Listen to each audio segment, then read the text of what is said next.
I'm Kevin Davey of Gold Beer in Heater Allen, and this is the Brewer to Brewer podcast from All About Beer. My guest is Natalie Rose Baldwin of Wayfinder Beer, and she is here for a conversation that goes beyond the brew house and into topics that matter to brewing professionals and curious beer drinkers. Please visit allaboutbeer.com and follow us on social media to support journalism in the beer space. But check out our Patreon, All About Beer. Sorry about that. I don't do this for a living, everybody. We'll get into the conversation, but in just a moment. But first, this message. First Tea is a proud sponsor of the Brewer to Brewer podcast. Discover the advantage of using new and unique ingredients like lemon myrtle or Lapsang Souchong. First Tea has been working with brewers to introduce distinctive, high-quality botanicals for innovative craft beers. They focus on being direct, flexible, and fast. You can find more about First Tea's collaborations with brewers and tea ingredients by visiting blog.firsttea.com. That's blog.firsttea.com. All right. A bit about my guest today. Natalie Rose Baldwin is brewmaster at Wayfinder Beer in Portland, Oregon. She worked as research and development brewer at Breakside Brewery from 2017 until just recently, and has been brewing since 2014. She started in the industry pouring and washing kegs, quickly learning to brew at Burnside Beer Brewing in the fall of 2014. In early 2017, Baldwin was hired as production brewer at Breakside Brewery and later was promoted to Breakside's research and development brewer. Natalie's brewing interests vary with a predominant focus on esoteric lagers, saisons, and specialty beers using seasonal flowers, tea, spices, and fruit. Natalie has won several medals at the Great American Beer Festival and is also a professional judge at the GABF Annual Beer Cup, works with the Oregon Brewers Guild Diversity and Equity Committee, is the Portland area Pink Boots Portland chapter co-leader, and was recipient of the Pink Boots Scholarship in 2018. Outside of work, she enjoys traveling, backpacking, baking, frolicking in fields of flower with her dog Beef. Welcome, Natalie. Frolicking in fields of flowers with her dog Beef. I think I got that right. I was just picturing like sneezing in a field of flower. That sounds awesome. Well, welcome, Natalie. How are you doing? Oh, pretty good. How are you? I'm doing really well. How's your first official week with Absolutely Zero Kevin hanging out? Well, I mean, I wouldn't say it's the first week with Zero Kevin because here we are. You can't get rid of me that easily, right? Nah. Well, and I FaceTimed you yesterday with a mild panic that was totally fine. So, we're not Kevin free yet. Well, I'm always available. I'm easy. Well, say that now. Yeah, right. I wanted to know more about Natalie. Tell me the Natalie Baldwin origin story. Tell me about what got, I think it's more compelling. What got you into craft beer in general? Not, I washed kegs at so-and-so from this and then to that and then. What got you here? When I was in my early 20s, I lived in Colorado. I went to school in Denver, and there's a couple different things that made me get into beer, but I remember going to the Great Divide tap room when, it was just a little baby. And there was this bartender that worked there that was super into beer, was getting into brewing himself, at the brewery. And I would sit down there and he would explain beer styles to me. And I was like, this is actually pretty cool. I specifically remember when he explained a saison to me, and just the word itself, where it was brewed, how beers were brewed, what the yeast tastes like. And I was like, whoa, this is actually pretty cool. Right. And then I drank a Yeti and got super fucked up and thought it was even cooler. I know nobody tells you that. Oh, by the way, it's also a big beer. It's a bit of intoxicant, right? Yeah. Yeah, right. I talked about this recently, but when I've just never been I'm kind of, not fun is not the right word, but I just like to go to bed at a reasonable hour. Mm-hmm. And on my 21st birthday, my best friend is a couple days younger than me. And so she couldn't go out with me on my birthday. So we went out on her birthday, but I waited till midnight on my birthday, walked to this dark, cozy little dive bar right near my house and looked at the beer menu. I didn't even think about a cocktail, which is kind of funny because that was, I didn't know what cocktails were, so that didn't even matter. But I just ordered the first beer that I thought was cool. And it was one of the session beers from Full Sail, because I was like, oh, that's like an Oregon craft brewery. Right. Then went back the next day and I was like, feeling a little bit more adventurous because I was 21 in a day. And I had a Duchess, and then that like totally blew my mind. And then here we are, all these years later. So that was like the aha moment, like the mind opening. I didn't think beer could taste like X or Y or whatever. Yeah, exactly. I think a lot of people don't know this, but talking to you over the years, like you can smell colors and see oddball shapes.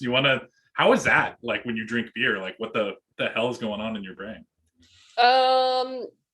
Who knows, honestly, but I didn't really realize that other people didn't experience like flavors in the same way until I started judging beer. And when I was describing, something that smelled like gemstones, or the way that something felt like Wednesday or something like that, people were like, what the fuck are you talking about?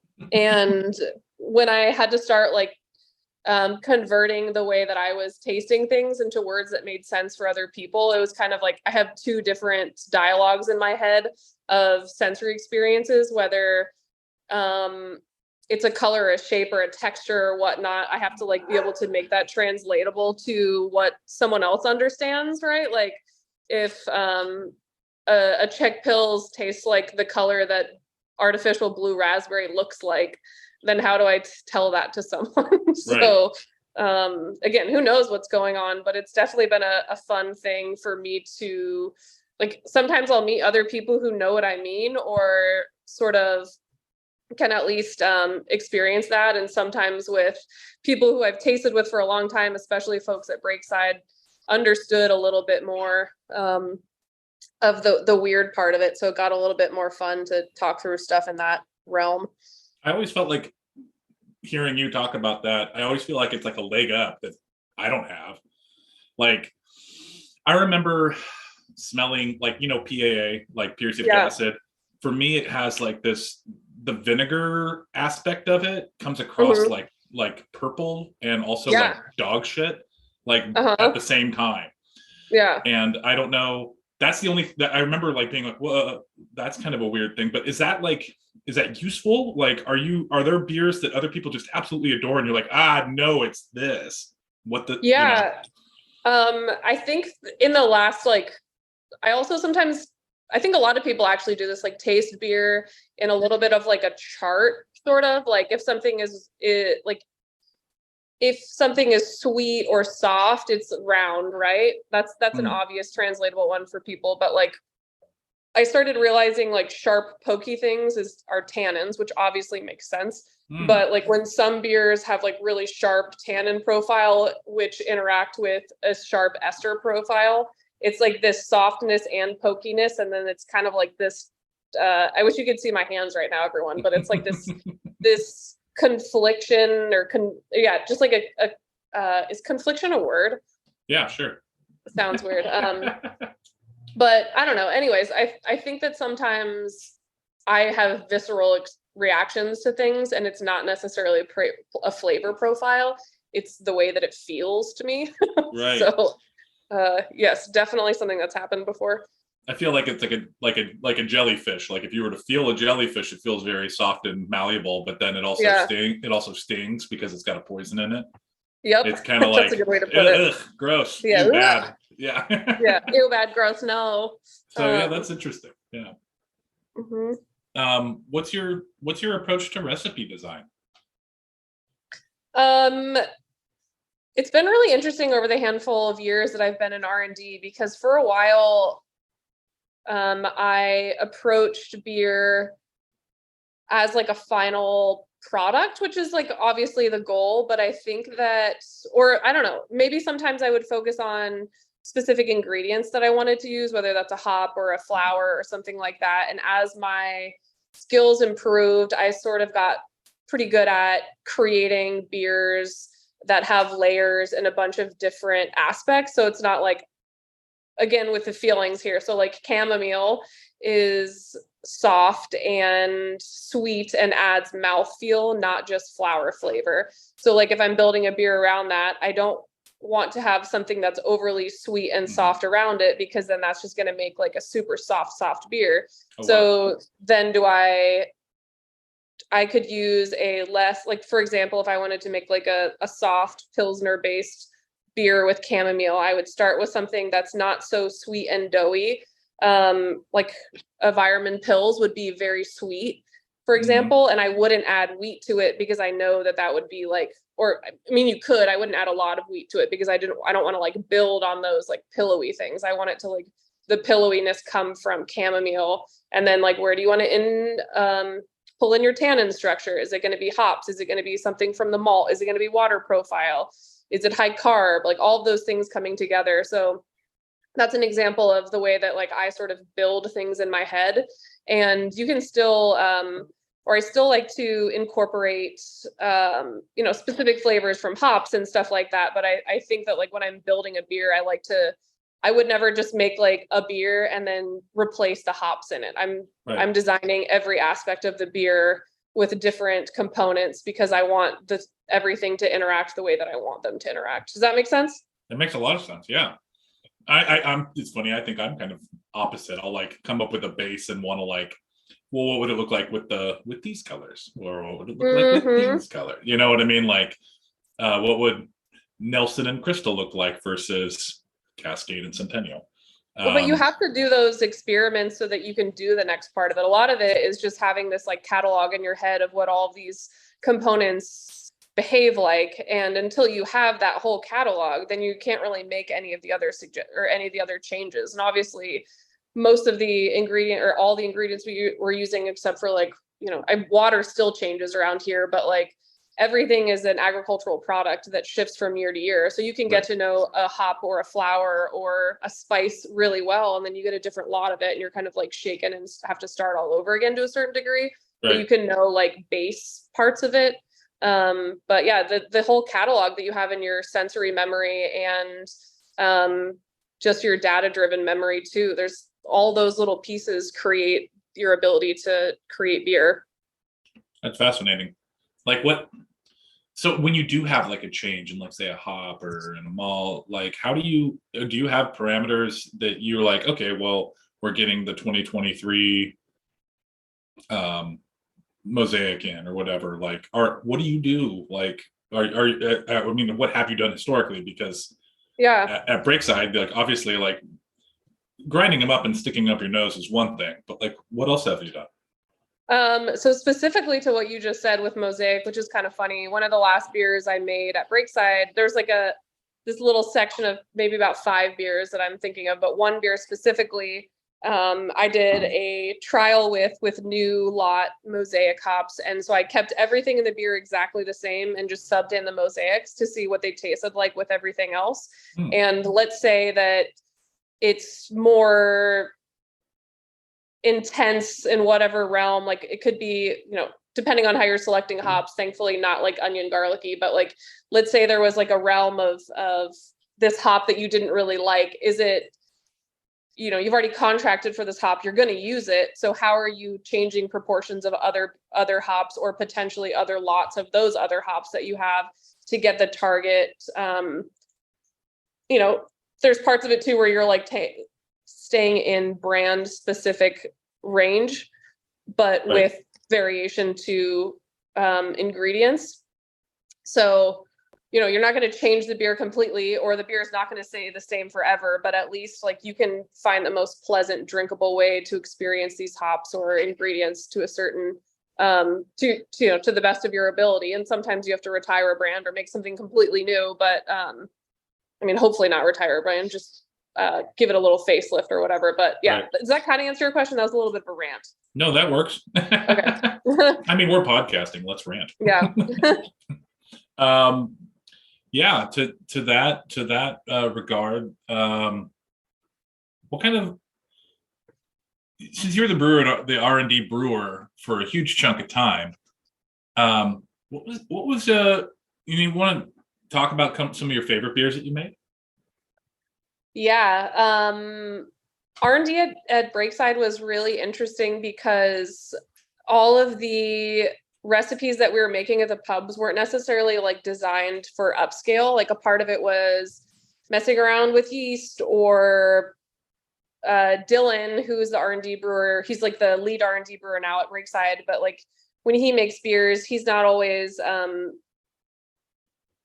he'll like make a beer with a new hop lot or a new potential, like a HPC or something like that. And when he's using those hops, he'll kind of figure out how it's interacting with all of the other hops, and then that'll get scaled up to different use and at the bigger brewery. But it's not necessarily like he's not just like making a beer so that specific beer gets scaled up at Milwaukee. There's like the R&D gets done in a different way. So the way that I got to do it was basically, make kind of whatever I wanted. And part of that, like, that's a big open area, right? Like to do whatever you want all the time is Right. honestly like so much freedom. And before I was leaving, I was looking through all the recipes that I had made and, scroll however many times because made a shitload of beer. But some of my favorite beers were some of the most like boring ones because like not a boring one, but just not like the super cool kid, like sexy stuff. Like anyone who's ever heard me talk about Gose knows that that's like my favorite baby ever. Yeah, that's my baby. That was you should talk about Gose. I don't think everybody knows that story. I do, but tell me about Gose. Yeah, so when I first started learning to brew, the brewer that I worked with was super into Berliner Weisse, and so I drank like a bunch of Berliners, and I got to know like the acid profile and the wheat. And then I remember when Tanya from 10 Barrel first released German Sparkle Party, she had a couple other Berliner Weisses that were released, but that was one that like I remember back in the days where I would go to like a beer release party, and I remember going to one and everyone was like, yeah, there's this like badass lady brewer, Tanya, and this is when I was first like getting into beer and learning about everybody. And so yeah, I really came to adore like beautiful, elegant lacto profiles. And then when I discovered Gose, I was like, I'm a savory girl myself. So this like really beautiful bouquet of lacto, coriander, and then the acidity with the salinity can, combine. Just like what a weird little beer. And then learned about the history of it and just thought it was so crazy. And I remember drinking Reuben's Gose for the first time, and I was like, this is so good, and kind of chatted with them and learned about like what sort of coriander they were using, what their TA and pH was, and then sort of designed a beer to kind of off of that specific beer. And originally when we were making it, I was like, should we call it like Two Reubens with Love? Because I just love this beer so much. We didn't do that, but that was sort of like my American, what I wanted to base a beer off of, just because I wanted to drink it all the time. And then I got a scholarship through the Pink Boots to go to Germany. And on top of the traveling I did with the scholarship, I tacked on some other cities, like went to Cologne and drank Kolsch. And I was trying to make it up to Goslar, which is in the Harz Mountains where Gose is like originally from, because I wanted to taste like what the water profile was like and just kind of learn a little bit more about like where Gose came from. But when it was revived in Leipzig. So I went to Leipzig and like went and drank Gose there, and it was darker and sweeter than I expected, or just, I had all these beer, or had this beer in bottle in the US, but it's different than, going to a brewery and trying it. And yeah, Breakside to, paid for me to travel around and do all that stuff. Had this Gose, came back, and I think it was before I went to Germany, but there was a competition that we had entered Gose in, and the Reubens got gold and I got silver, or they got silver and I got bronze or something like that. I don't remember, but I was like, oh fuck, I kind of did it. Like, yeah, this is a big deal. Fuck yeah. And then we, over the years, just kind of like kept brewing this over and over and over again, despite like, it was, when you brew like 6 batches at back to back, it's the bartenders are like, hey, this is R&D, can you like do something cooler? But I was like, we're dialing this shit in. And anyways, in 2020, it placed at GABF. And I felt very, very proud of all of the work, like literally traveling around the world and working with our QA team and coming up with a bunch of different processes to make the beer better and better. And yeah, that was my baby. I don't know if I told you this or not, but I scheduled my last day at Breakside around that being the last beer that I brewed. Oh. Yeah. So this is definitely the favorite beer. Yeah. Yeah. I've never That's let awesome. anyone else touch it. And then Dylan, after I left, had to be the first person to like transfer it and kind of make some decisions on cold side stuff or whatever. And he did great and wonderful, and I appreciate it. But I think I don't know if he was nervous or he just, yeah, again, I never let anyone else touch it. So How does that feel? I love him so much and trust him so much that I wouldn't want it to be anyone else. It's hilarious because that's exactly how I feel. I did not want to let go of any of the little Wayfinder beers, but then when you came aboard, I was just like, here you go. You take them. Yeah, I'm sure you saw like my specific spice of neurosis and the way that I want things to be perfect. And like we've sort of talked about this a little bit, and also when other people are like, so what are you going to change at Wayfinder? And Right. Something that we've talked about is like, I've never wanted to own my own brewery.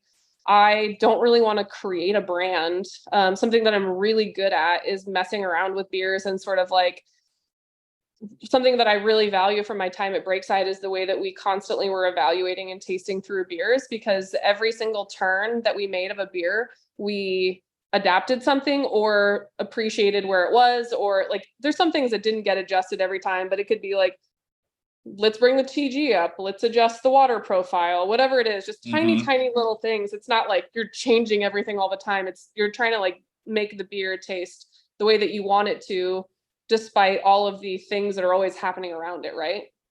And I always feel like there's like this parabola. Like you have a beer, and if it doesn't come out the way you want it to, then you make sweeping changes.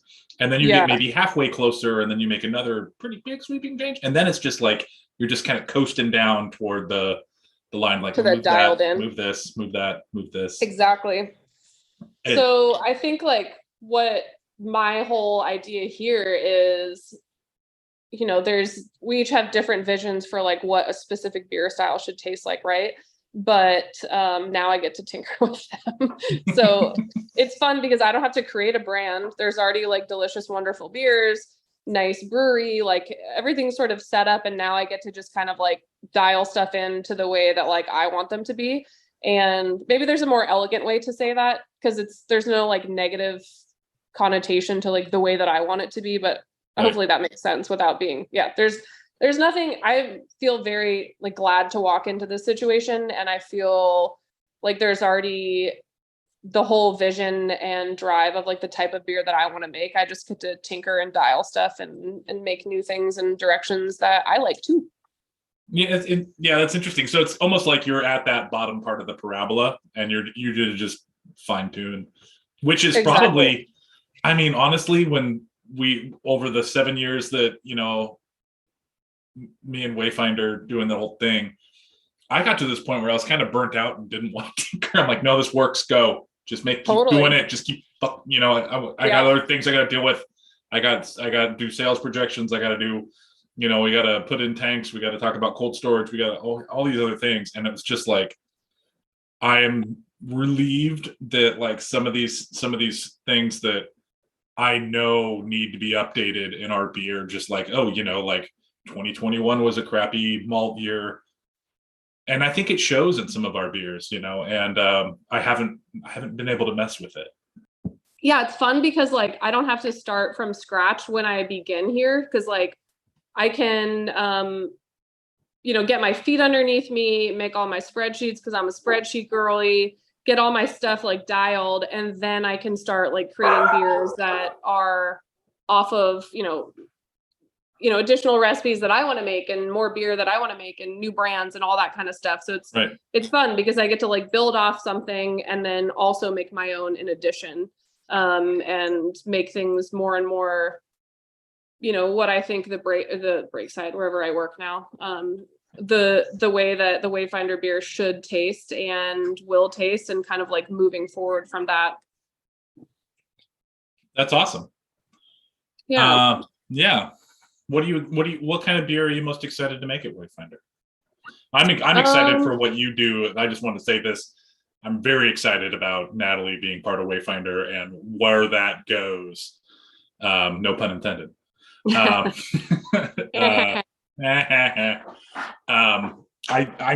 think it's going to be, I think it's going to be really, really cool and exciting for the future.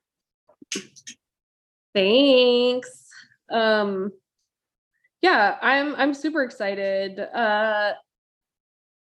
I think that I just kind of like to make, like you said earlier, I like to make esoteric lagers, right? Like, I remember when I first started making a French Pilsner, there wasn't really like French Pilsners, and I was sort of calling it a French Pilsner because I thought it was funny, not because it was anything. Using French malt, and Strisselspalt is like one of my favorite hops. So it's kind of like focused on there, and I wanted it to be like a little bit rustic and things like that.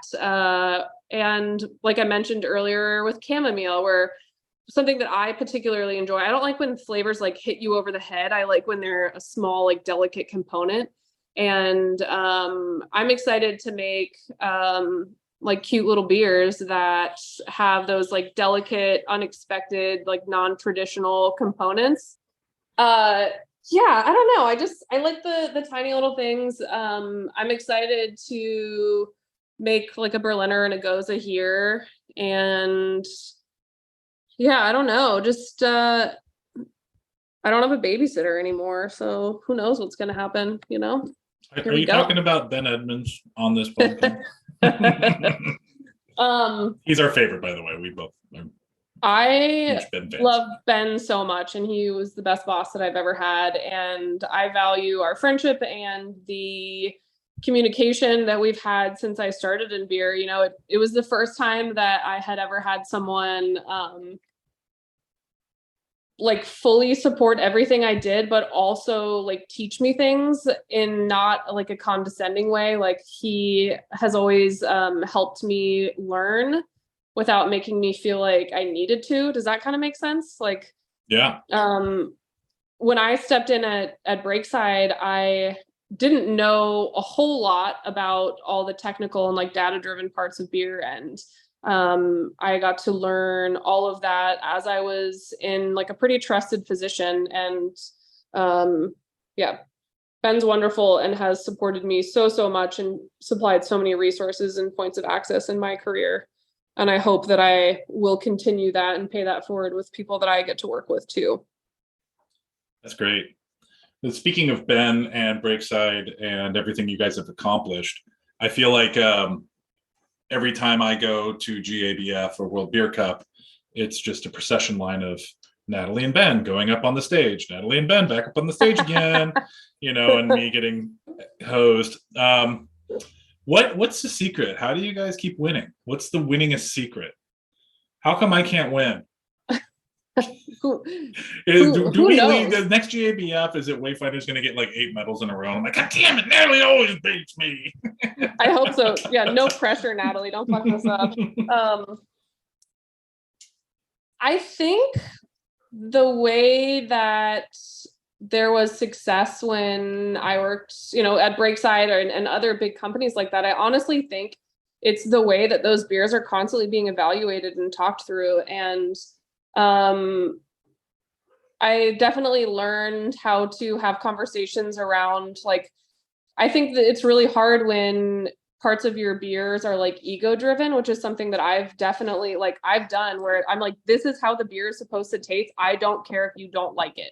And part of me learning how to like adapt what I think the beer should taste like to what the public says it should taste like, I think there has to be like a delicate balance between those. And like when you're making beer for competitions, like after World Beer Cup, and I guess I haven't been to World Beer Cup with Ben, but judging, but not to like CBC.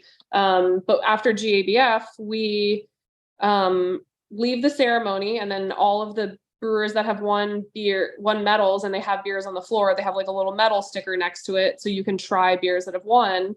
And so if there's beers on draft in categories that we're interested in, or just in general, we'll just go around the whole floor and taste all of the beers that have won. And I'm like, okay, so this beer won in German Pilsner. It has this water profile. It has these hops. It presents like this. And so part of it is just, poking around and see what's going on. And there's a delicate dance between what a beer style will always be and how it's constantly evolving, right?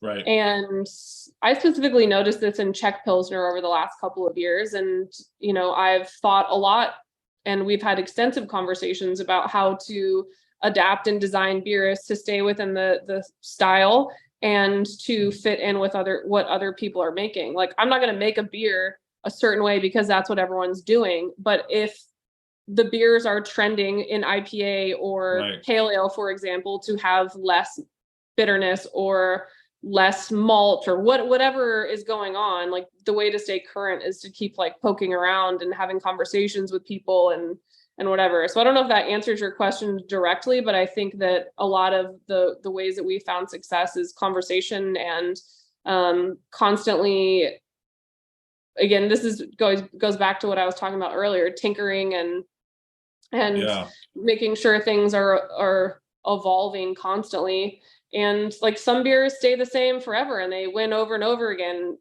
Allagash White, like those beers are good for a reason. And the tinkering comes, with new crop and new lots and all of those types of things. But that's the real finesse, right? To like make this beer that's so beautiful and world renowned and constantly like at the top of people's games. It is what it is, but it's always current, if that makes sense. Early on in my I think my first or second, no, it was my first GABF.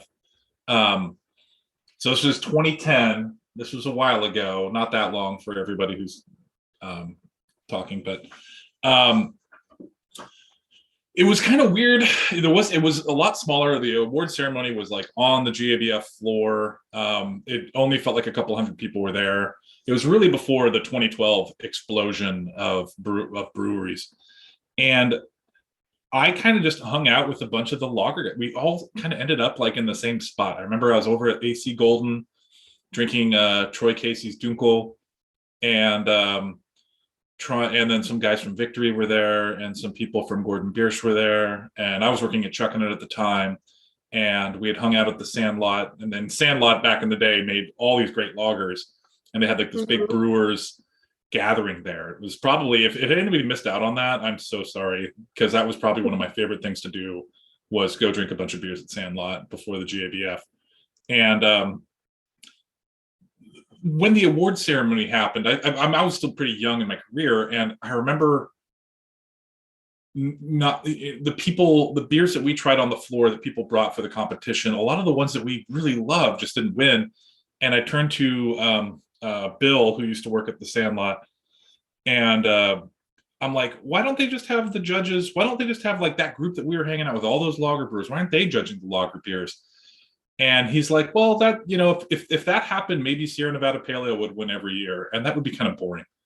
And I think that, I think he's right. I've thought about that a lot, in that, beer, I think that most people that are hardcore traditionalists are like, Czech Pilsner is one thing, or Czech lager, or whatever. German Pilsner is one thing. It can only be this one thing. And I would say it is only one thing, and it isn't at the same time, I agree, yeah. Like, it can definitely be a traditional thing, and it can be something that's new, and it can be, flavors are going to change, period. Language changes. There's no way that what you're drinking, the Hefeweizen you're drinking now, tasted anything like, the German royalty of the 1800s we're drinking. It's just, there's no way, yeah. There's just no fucking way.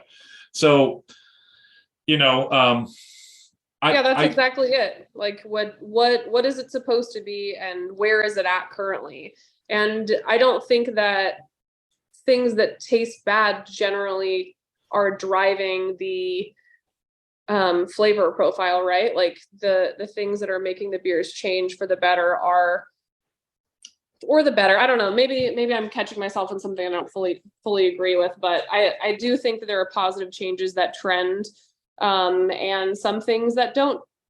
Category sizes shift and beer styles change, and all of those things happen as we are constantly learning more. And it's pretty cool because the more we get into the beer industry, the more technical brewing happens, right? And the science and QA aspect of stuff is constantly changing and evolving too. And the more we learn Right. about that, the more we can change things. And like, I think specifically about when hazy IPA first started becoming super popular, I was like, I mean, you could probably hear me on podcasts talk about like how I disliked intentionally flawed beer. But the more I Right. learned about like ester production, biotransformation, all these other things, there's positive aspects that we've learned about styles and other components of hops and survivals and whatever else, because of part of the difference in yeast. Mhm. So that's all part of it. And sometimes based on things we learned in hazy IPAs, we treat West Coast IPAs a little bit different, whether that's in how we're designing the hop loads, when we're dry hopping, when we're dumping hops, all of those things. So I guess the way that I'm perceiving all of these changes, like we're just constantly learning and adapting in that type of way. And sometimes beer styles will change a little bit. Like if Czech Pils isn't quite as like malty and as intense as it would be, Right. authentically, like maybe a little bit less, whatever makes it a little bit more enjoyable, Right, or right, whatever right. else. I don't know if that's a perfect example, but just something that could potentially and I've noticed changing. So Right. Yeah, it's interesting because like if you go to Prague and if you go around Czech Republic and you drink beers at places, I don't think anything you're going to drink is going to be winning at GABF. no. Because the American interpretation of Czech lager is far different than what is being made in Czech Republic. Yep. And that's another thing to think about, which exactly what you said, like the authenticity of the beer style. We're all doing interpretations of different styles, unless it's ones that we've invented, right? Right.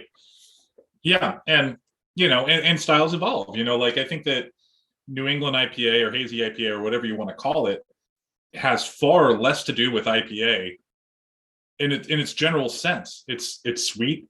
It's not bitter. It's very tropical. Doesn't have the pine resiny, Pillowy. Yep. It's pillowy. It has far less to do with IPA than say something like, I'm just going to say it, cold IPA is a lot more like IPA. All right. Sorry. Yeah, like as far as constructing like bitterness and hop profile and stuff like that. Yeah.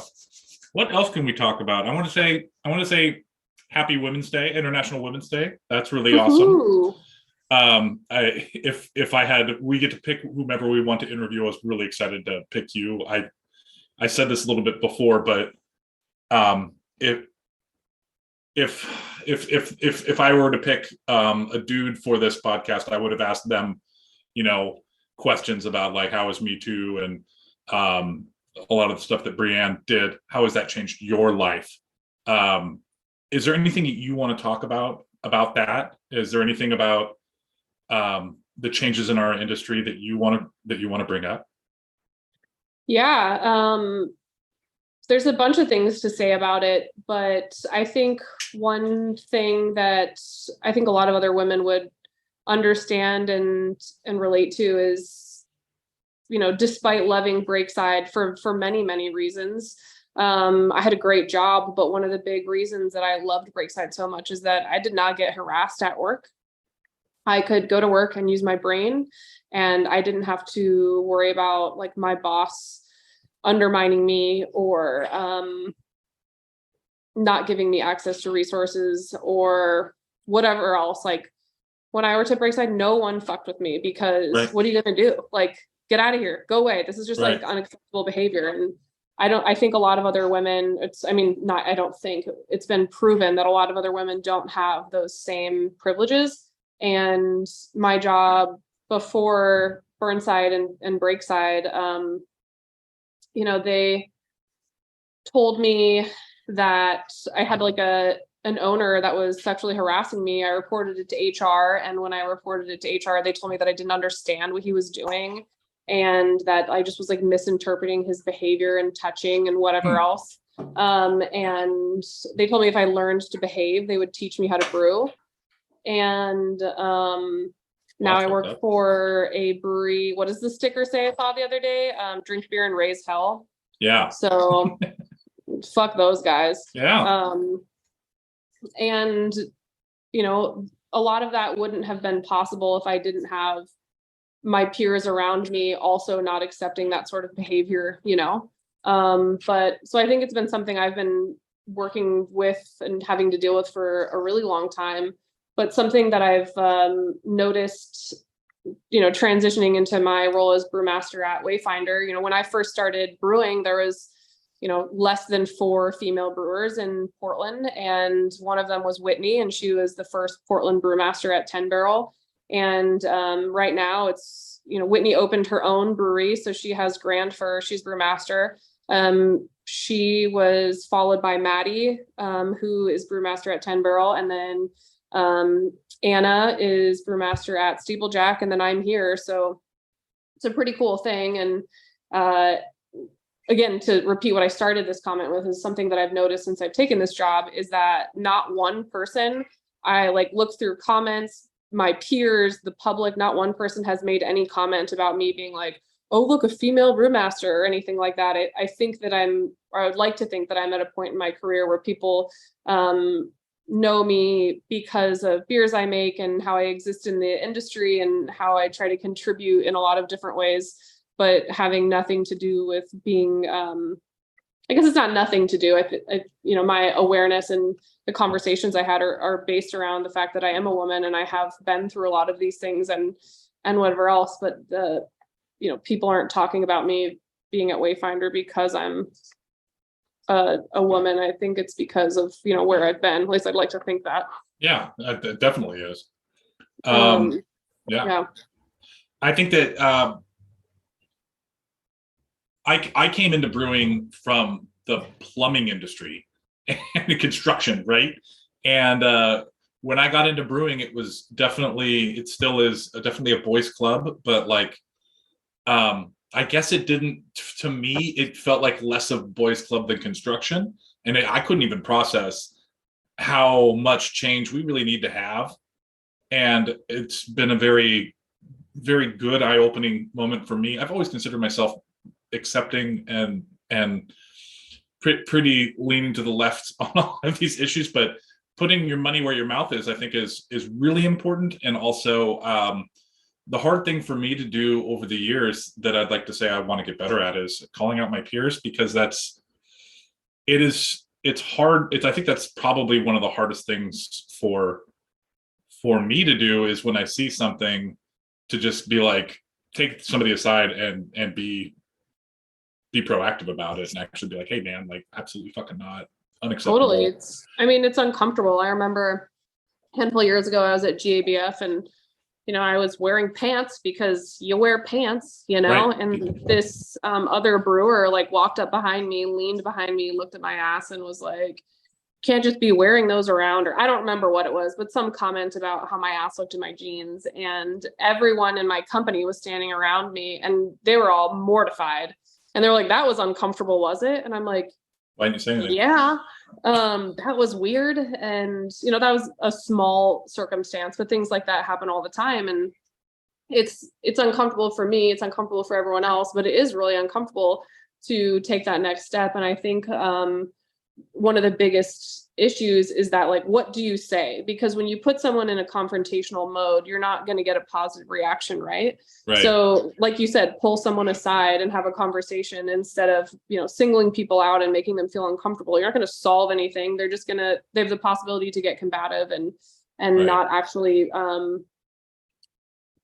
make the situation better. So I think that there are moments that you should say something in front of people. There are moments you should pull people aside. There's a lot of different avenues to go across. And I think, to answer your question directly, I think since a lot of the, beer industry Me Too movement has happened, people have reached out to me to ask like what they can do. And I mean, you talk to any like BIPOC person, and when everything's been happening in the last handful of years, people are like, what can I do to support you? Like, no one in any of these situations wants to be the person that's facilitating the change. Like, these people aren't doing anything wrong, so why are they the ones that have to make the decisions to have changes happen? Like, it should be the people who are causing problems sort of like look within themselves and realize like where the biases and internal misogyny and racism and all these other things, like, it's kind of on you to figure it out. And I think to a certain degree, like hearing other people's perspective is really important to making the change. But yeah, I don't know what people are supposed to do. I'm not the one harassed. Like, I'm not doing these things. So like, how should I know what you should do? But it takes a lot of conversation, and people seem to be doing the work in some aspects. I hope it continues and stays better and people are safe and have access to opportunities and things like that. But I would like to think we're in a better place. I think back about this one anecdote when I was a plumber, and it was about, alcoholism. And I was out going to get some dinner and a drink with my girlfriend at the time. And we go to this bar, and outside of the bar is one of the plumbing trucks, one of our company plumbing trucks. And inside the bar is one of the plumbers. And he's absolutely trashed. Can't even form a sentence, trashed. And he drove there. And I regret to this day that I didn't like steal his keys from him. I like just kind of went about and I went to our foreman about it, and he gave me a good piece of advice. He's like, well, is he your friend or is he your buddy? If he's your buddy, just go ahead and keep drinking with him, I guess. But if he's your friend, you need to do something. And I think that what I ended up doing is going to him and saying, we're going to talk about this with the owner, and we're going to, and either you're going to bring it up or I'm going to bring it up. Which way do you want it? And I think that it was really hard for me, because this guy was also, 25 years older than me and had way more, experience. And I was just this kid.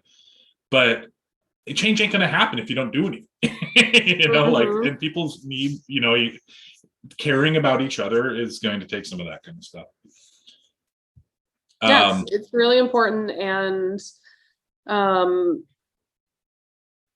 it's complicated, but I think having conversations and calling people out, and I mean, it's just so layered, and there's so many ways that certain people in the industry just think that it's okay to act. And, there's all of these like women and other folks that are in minority situations having these conversations amongst ourselves. And it sucks that we have to like constantly be calling people out or whatever, but I don't have a direct answer, and I don't really know what to do. But I'm glad that people are, having conversations and wanting more. But yeah, I think I'm kind of exhausted by it all. And I think there was parts of me that forgot about a lot of stuff that had happened to me earlier in my career, because I was in a really safe place at Breakside for a long time. And like, if someone talks shit to me or is rude to me, or like doesn't introduce themselves to every man around me or whatever it is, or talks down to me or mansplains, I just fucking walk away. Cause like, I don't care. Like, what you just think I'm a bitch? Okay, cool. Bye. Yeah. Whatever. You can fucking tell me how brewing works. I don't know. A little bit of a rant, but yeah, I'm in a place in my career where I can kind of do that to a certain degree. And, I don't know, maybe I don't know. Maybe I'm not, I think I'm rambling slightly, but I hope that I continue to be a safe place for other people and don't have to deal with those things. Well, yeah, maybe we just need to all start, I think everyone's very aware of it. And if we're continue to be aware of it and continue to make it okay to talk about, then we're going in the right direction. Sometimes you go in steps, sometimes you go in leaps. Yeah. But it's, as long as the trajectory is on the right path, we're doing what we have to do. Exactly.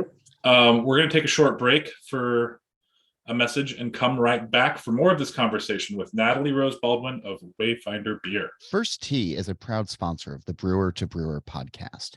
Discover the advantage of using new and unique ingredients like lemon myrtle or lapsang souchong. First Tea has been working with brewers to introduce distinctive, high-quality botanicals for innovative craft beers. They focus on being direct, flexible, and fast.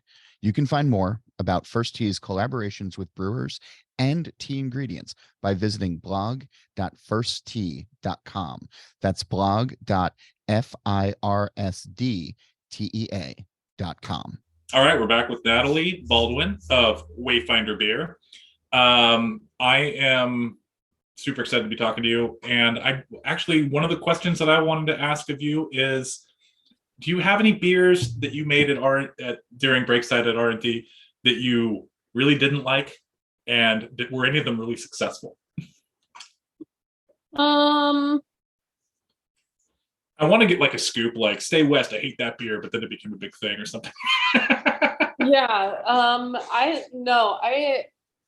I'm trying to think if there's any, because the way that like I was designing beers, a lot of the beers that I made didn't really get scaled up to production.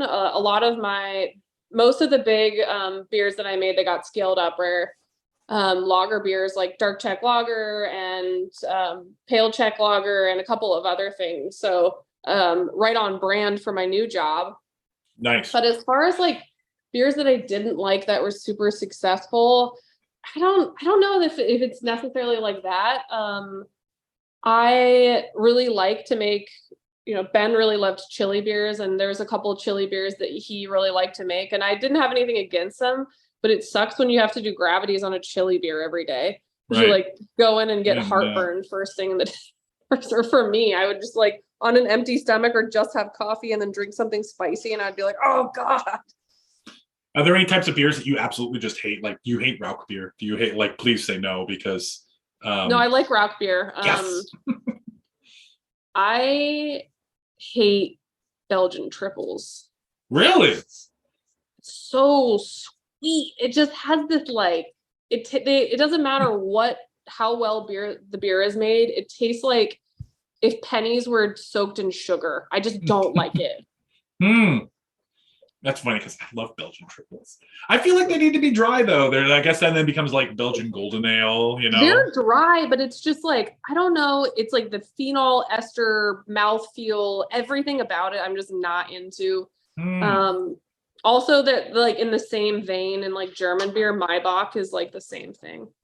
Oh, I love Maibach. I know, sorry. That's okay. It's okay. I think I kind of have a sweet tooth, and I kind of like I go towards some of these like malt forward beers just because I grew up eating gummy worms, and my mom would always like get me candy as like a thing. I grew up in the 80s and the 90s, and sugar wasn't bad for you back then. So my mom just poured it down my throat. And I love sweets, but I've had to like completely like remove them from my life, like because it's just not a healthy thing. And then I bought you a honey pie. Oh my God, I loved that honey pie. It's like this honey custard pie with salt on top, and I gave it to Kevin on his last day. It was so good with a cup of coffee in the morning, and then I kind of felt kind of fucking really shaky afterward. Just sugar and caffeine. Just sugar and caffeine. Mm-hmm. Yeah, those are the two that I like specifically dislike. I think that like just brown things like brown ales, Scotch ales, those are just, I don't care, but right. Yeah. Well, they're not very trendy right now, except for maybe red ale might be having a comeback, I hope. Amber lagers are making a comeback. Yeah, real hard, which is great. People like those beers, and it's interesting how we like collectively as brewers, we see something that sells, and then we all just like pile on top. Like, it definitely happened with New England Hazy IPA, where it was like there was a moment in 2019 where you went to a bottle shop and that's all you could freaking find. Like, And I remember being like, can I just please have a West Coast IPA? Like, where, Mm-hmm. like, if you sell it to me, I'll buy it. But maybe I was in the minority there. But I I don't care feel what like, anyone ever says, like, give me a West Coast IPA. What a beautiful, special little baby. I love it. right. How do you feel about being in the Northwest and being able to go, so close to not only Yakima but Willamette Valley? Is there anything special there? Did you guys ever did? I know you guys, Breakside in particular, did so many different fresh hops. Do you feel any? Is there any like favorite hop? Is there any like anything you want to talk about?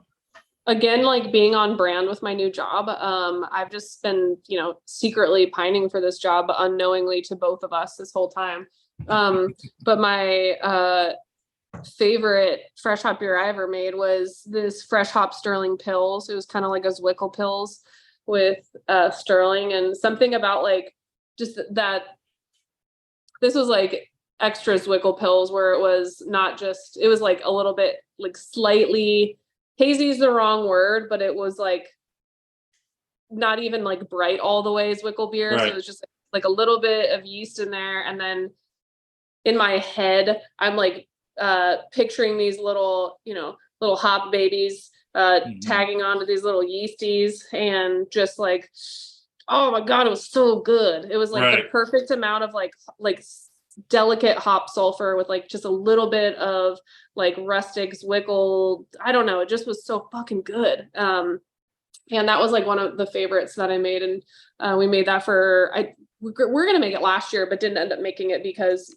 of a hop snafu. But anyway, yeah, I love fresh hop season. Not necessarily I don't even always want to drink the beers. I just think it's so fun. It's just this little magical part of the season. And I've done wine harvest a couple times, and it's just that like harvest season things in the Pacific Northwest are just so full of energy, and people are so excited to just be a part of it. And again, like, I think who knows how much fresh hop beer people are actually enjoying, because sometimes, they fall off. You got to drink them fast or else they fall off. But it's just, it's just seasonal. Everyone gets so excited, and I like that whole energy and experience of it, and something that I think I would miss not being in the Pacific Northwest. We probably have plenty of people in the Midwest and East Coast and all that probably have no idea how big fresh hops are in Portland. There is a time, and I think it's the last week of August through October 1, where you cannot sell any other IPA. Like, if you have your regular IPA or you want to come up with a different IPA seasonal, forget about it. You can't sell anything. Every single bar is just full of fresh hops. It's kind of wonderful and tragic at the same time. I think it's really cool because it's very indicative of Seattle and Portland and everywhere in between the I-5 corridor, making all these fresh hops. But also, it's like, as a beer consumer, can be very exhausting, I think. Yep.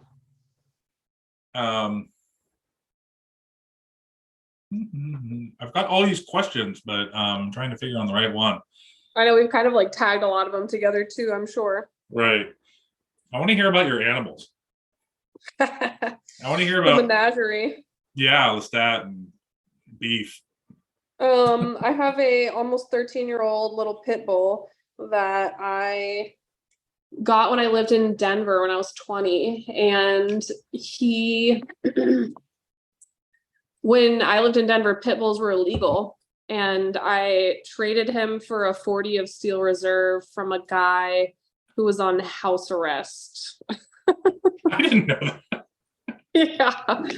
My friend and I, they were like, oh my gosh, this guy has English Bulldog puppies. Do you want one? And we're like, oh, English Bulldogs are cute. Yeah. And my mom was like, don't get a dog. And I'm like, I got a dog.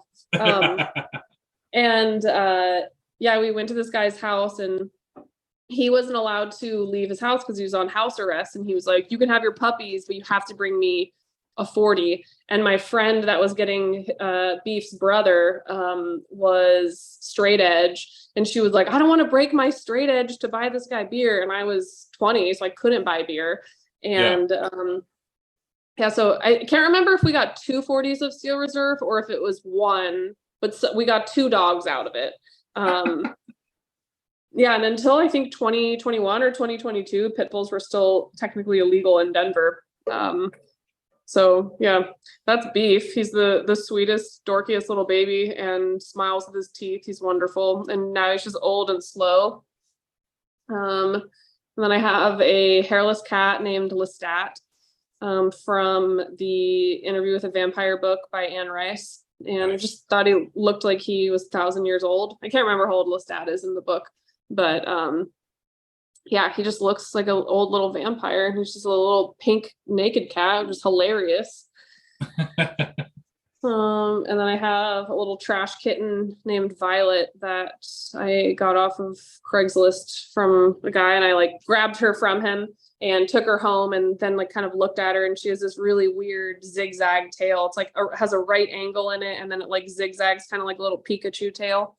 Oh, like a little lightning bolt. But yeah, that's the crew.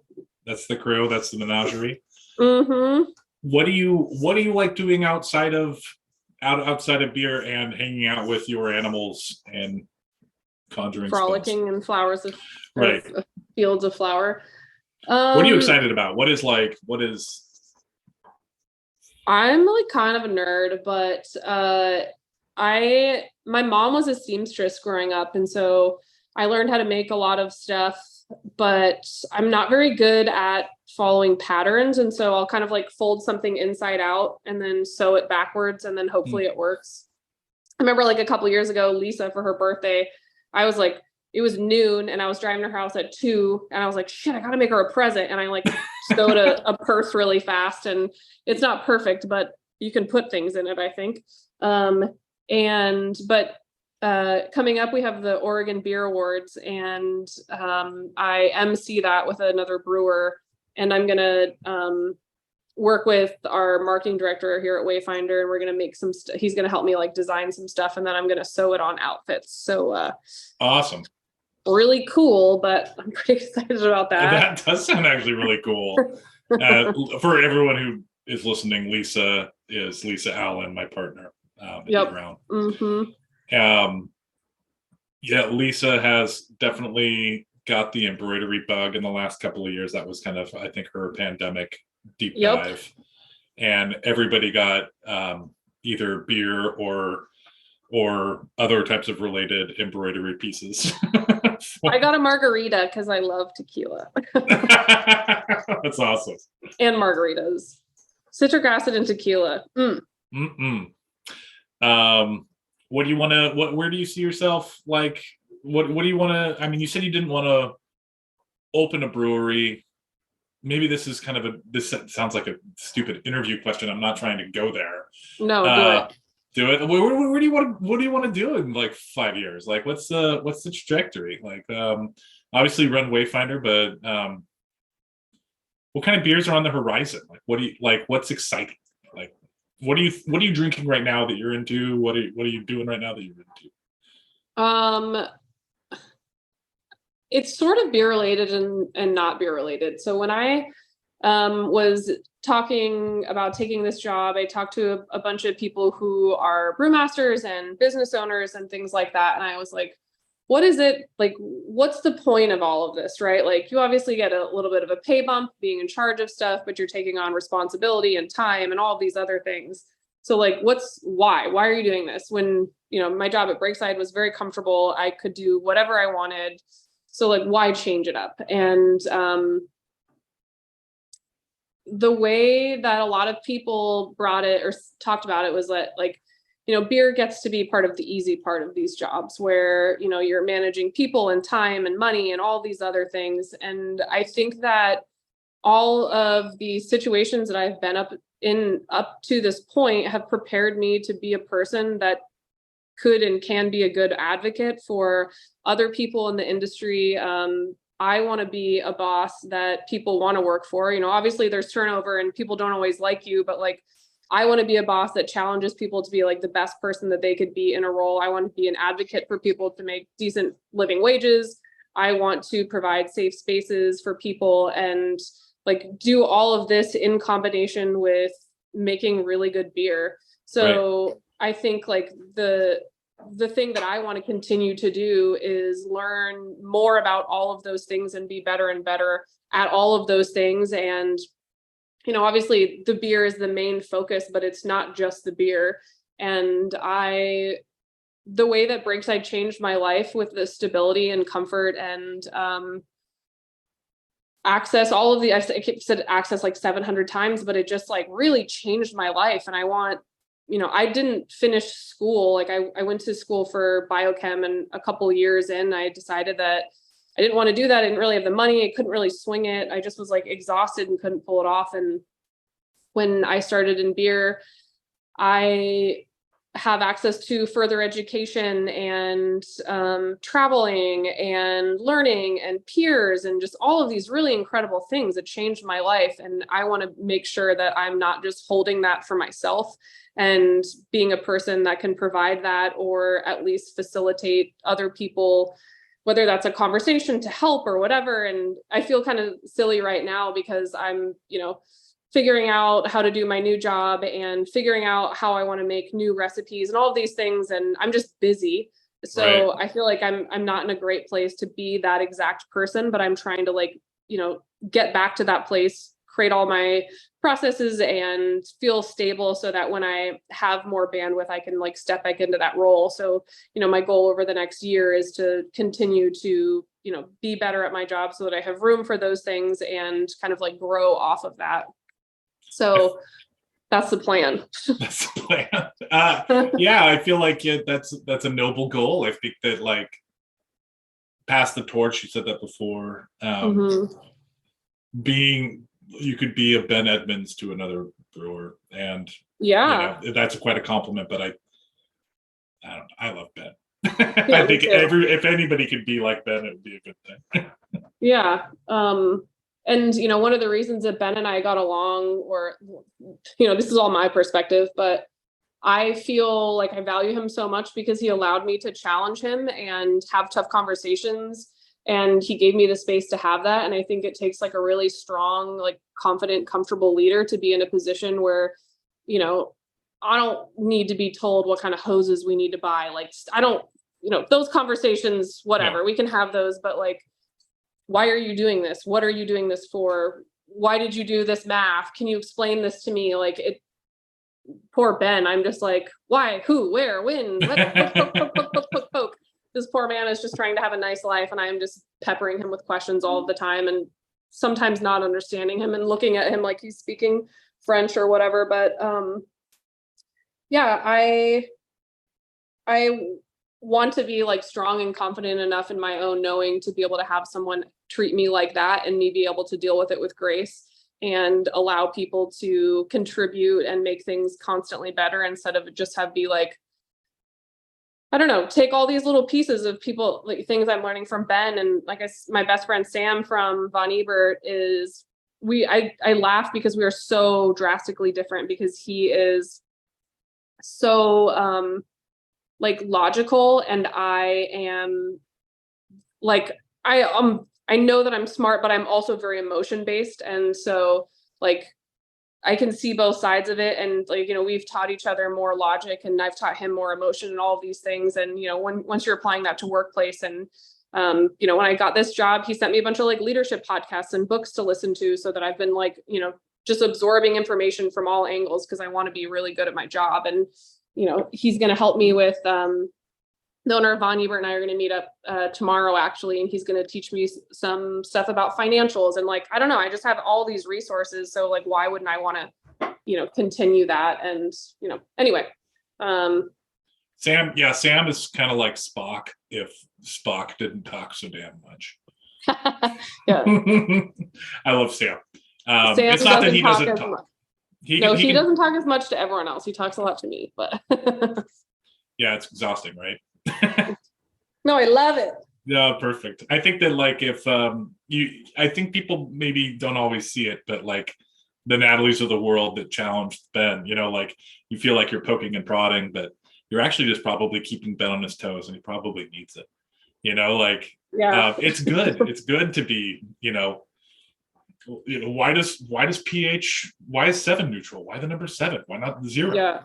You start asking these questions to people, and crap, I never thought about that. What, you can have these it makes everybody grow. And I think that as when you're more in like a bed roll, which you're more in a bed roll now, but Mm-hmm. you'll really value the people that are like you that brought it. I know I have. Yeah, totally. And I think something I'm good at is, knowing when I'm wrong or apologizing when I'm wrong or not knowing something. And I'm interested to see like how I learn to do that while also like being in charge of more people. Because, it just shifts a little bit. So yeah, I'm super excited to see how what stuff I mess up and what stuff I recover from and learn and kind of reinvent myself and stay true. So I think that I know I'm in a transitional part of my life, but I feel the most prepared I've ever felt for, a next thing. So that's exciting. It's amazing. Selfishly, I got to ask, what is your favorite Wayfinder beer? Because I want to know. Check as fuck. Yes. I think it's mine too. Might be my Hellas. I don't know. Yeah. Cool. Yeah. Man, I'm running out of stuff. I think maybe we need to start wrapping this up. We talked a lot, so. Yeah, I'm getting bored. No, I'm just kidding. Yeah, ew, it's done now. It's done now.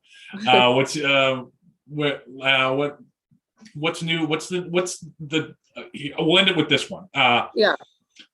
What trend in beer are you most excited about? What trend are you excited what trend would you like to go away as fast as possible?